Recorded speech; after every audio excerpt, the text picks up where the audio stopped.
Ronnie Gazit, our head of communications, who's in London.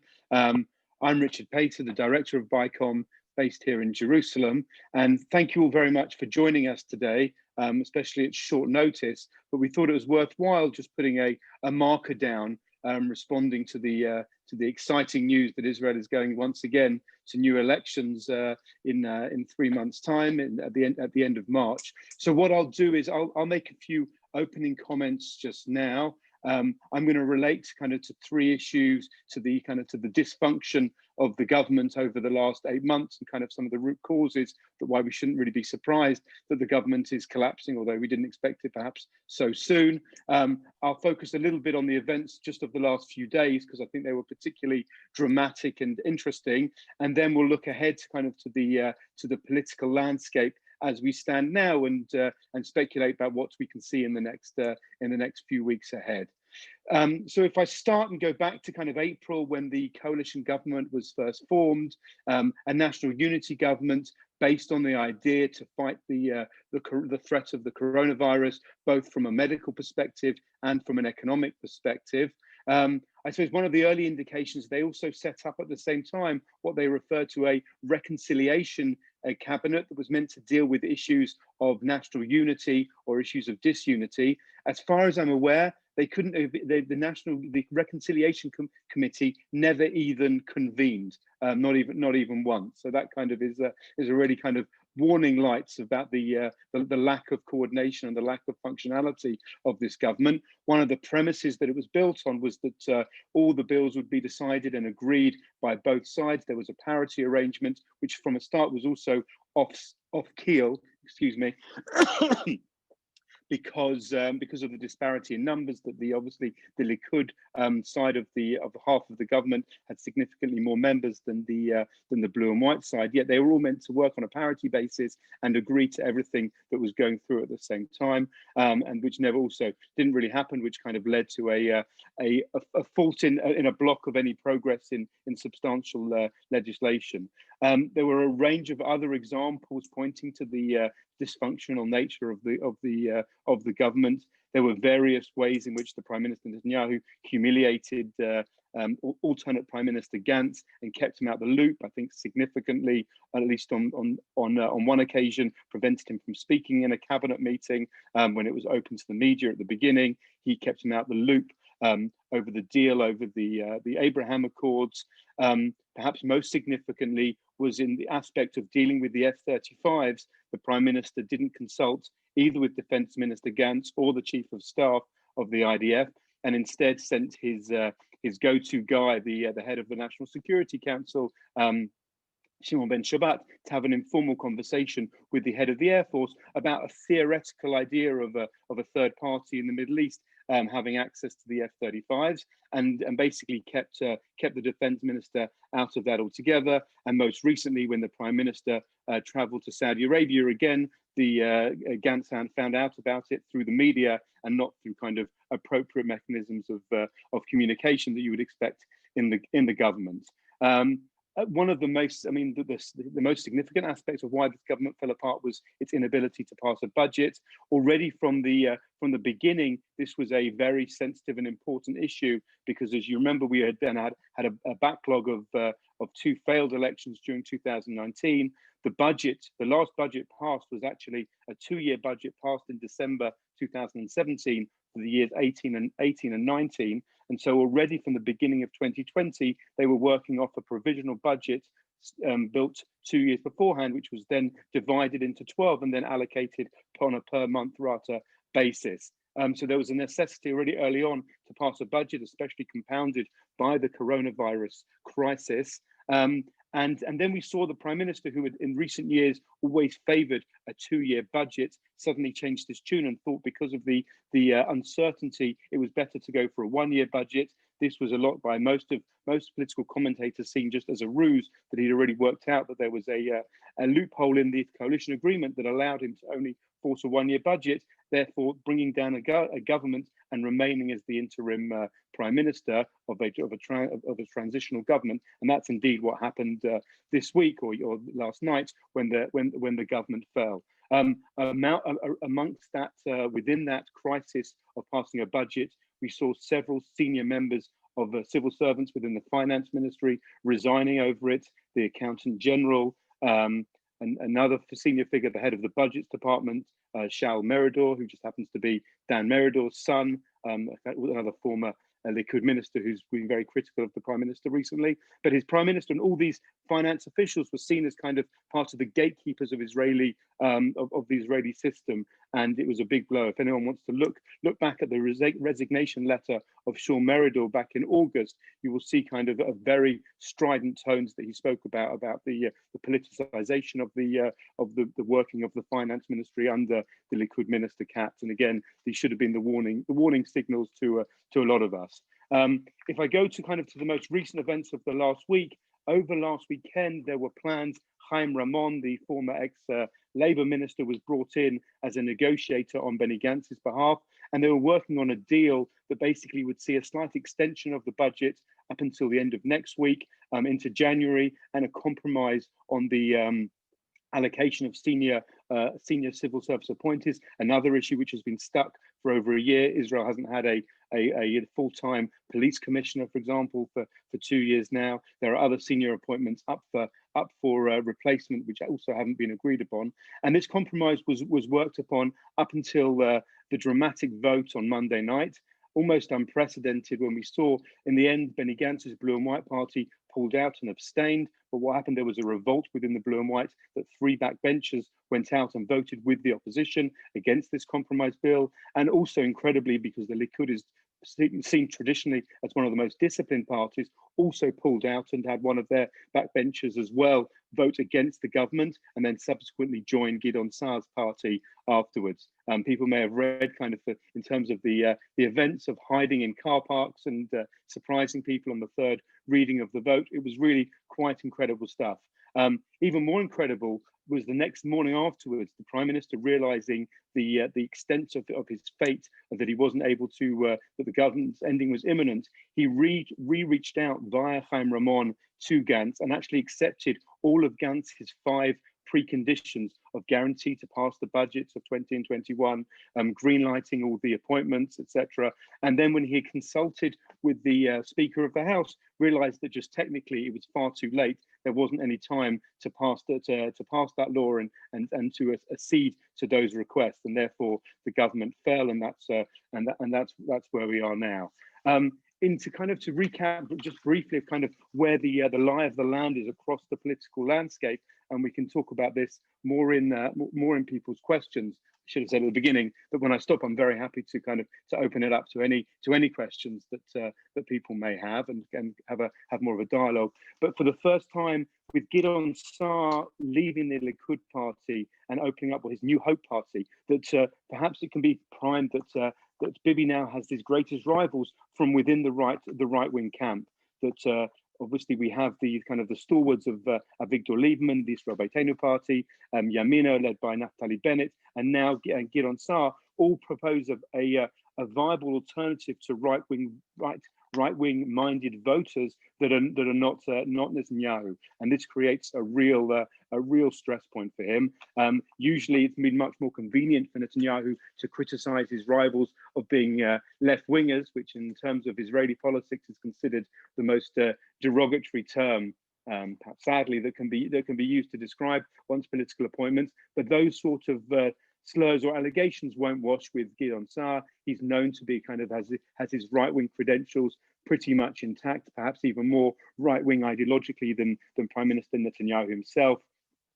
He served as the cabinet minister during the 90s for the Likud party. He served as a senior minister, both as education and interior, in the past under Netanyahu. So having him fighting from the outside now presents a real threat. People may have seen that BICOM has reproduced our famous election donut, which represents, as well as the spread of the parties, and does an amalgamation of the polls of polls as we're reading it. And obviously we should all be cautious over the polls, but it now seems that there is a strong majority with polling now who are against Netanyahu and against forming a government with him. So that provides a real risk for him. The other issues kind of across the political spectrum are more speculative. We're waiting for the entrance of another former IDF Chief of Staff, Gabi Ashkenazi. It will be fascinating whether he forms his own party or whether he joins an existing party. That will have a significant effect whether Gideon Saar decides to take his party list in a more centrist direction by including Eisenkot, or whether he sticks with the people that have joined him so far, who are far more of a similar ideological homogeneity to himself. The very popular and successful Tel Aviv Mayor Ron Chodai is looking to enter politics. That could also be fascinating, again, whether he goes on his own or joins an existing party. On the left, we just heard this morning Amir Peretz, who also joined part of the blue and white faction within the coalition, will not be standing again for the Labour leadership.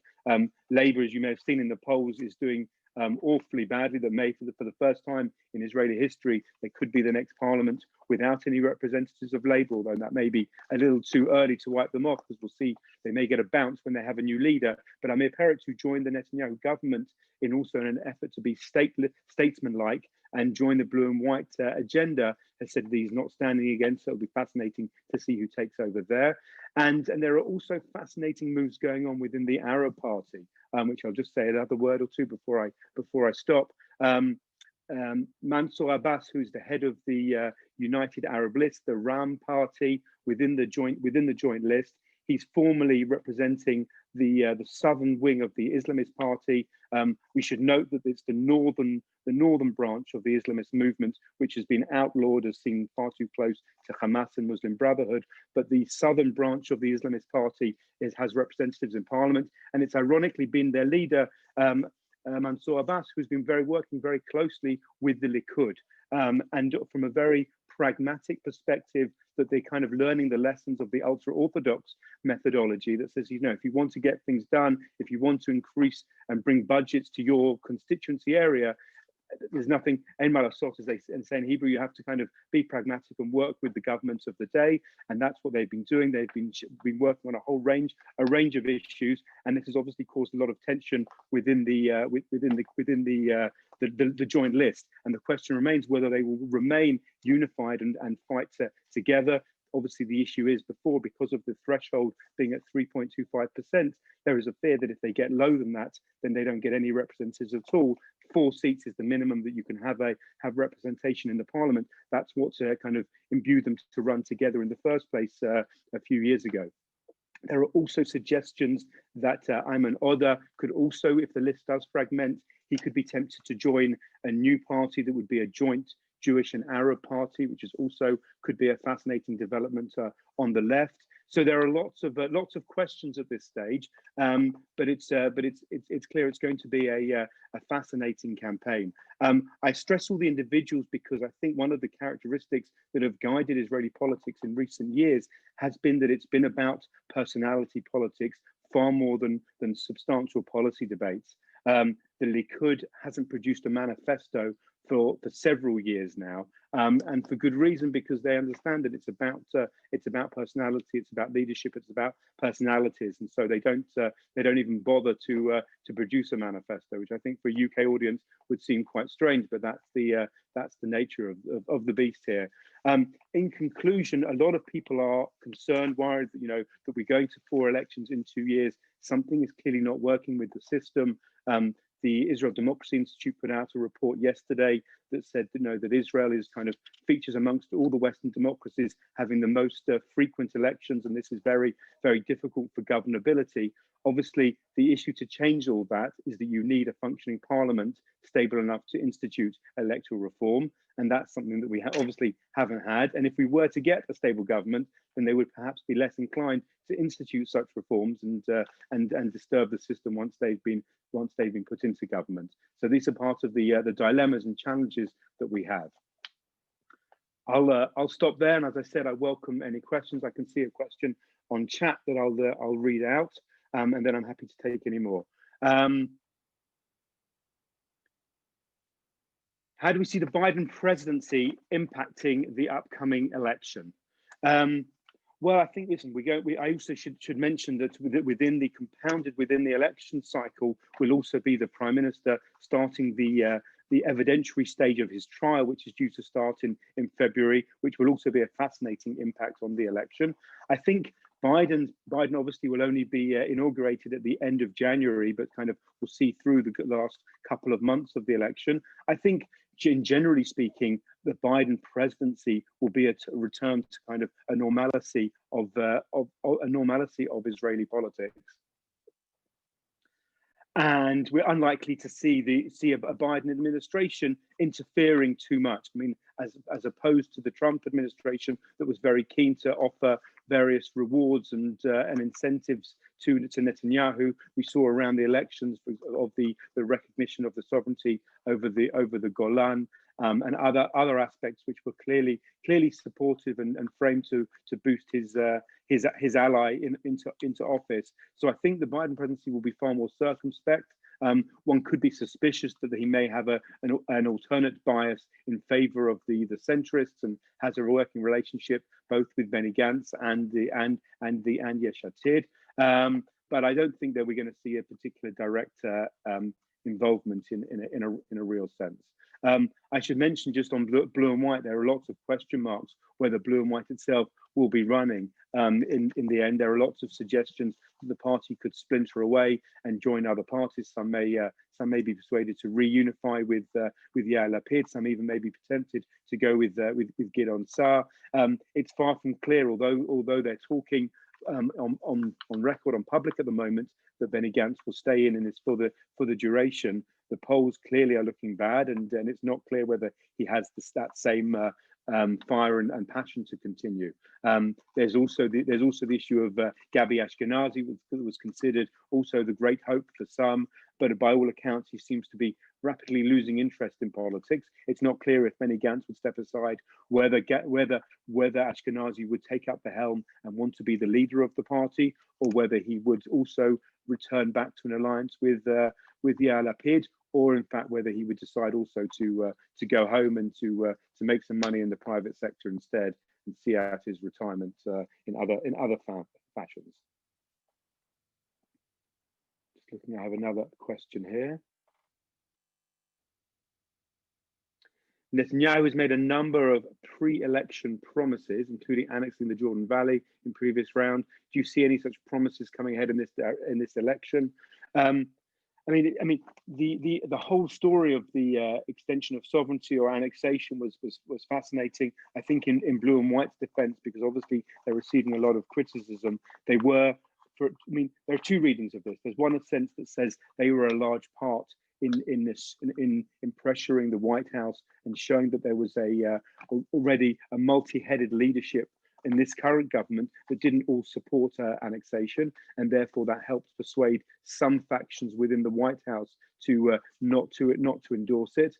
It's certainly possible that the Prime Minister will go down that path again, although, as I mentioned at the beginning, because he's competing against other right-wing parties primarily, then those sort of promises may not serve such a useful tool this time round, because whatever he's prepared to promise, one would presume that Naftali Bennett and Gideon Sa'ar would also be able to promise in a similar sense.